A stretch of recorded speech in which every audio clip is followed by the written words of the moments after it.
After a great VFL season, it all comes down to this week. The VFL Grand Final of 2012, Port Melbourne versus Geelong. I think we've got the two best teams in the competition fighting out what should be a great Grand Final.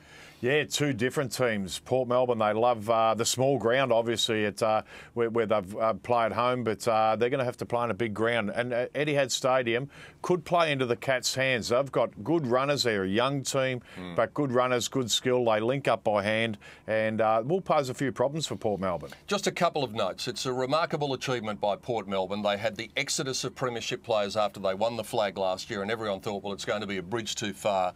But they've been simply magnificent throughout this year under Gary Ayres. Yeah, they have. Look, they went through last year undefeated and were just the team of the year by a long way and hot favourites in the grand final and duly won. But this year they've had to battle, and Geelong was actually the team who broke their consecutive winning runs. So early in the season down at a bigger stadium at Cardinia Park there. So I just think that the big ground could play into Geelong's hands, and they'll be very hard to beat. And the other thing about Geelong too, you can draw some parallels between 2002 in particular, where they had all the young guys, the Ablets and the Bartels coming up through.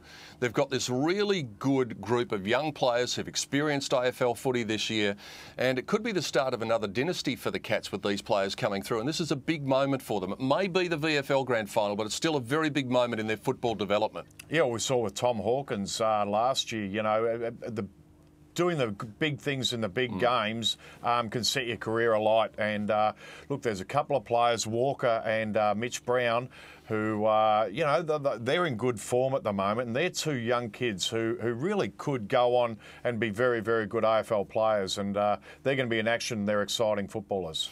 So the preliminaries are now over, and we come down to the big one. The experience of Shannon Burns, perhaps, the brute of Adrian Bonadio.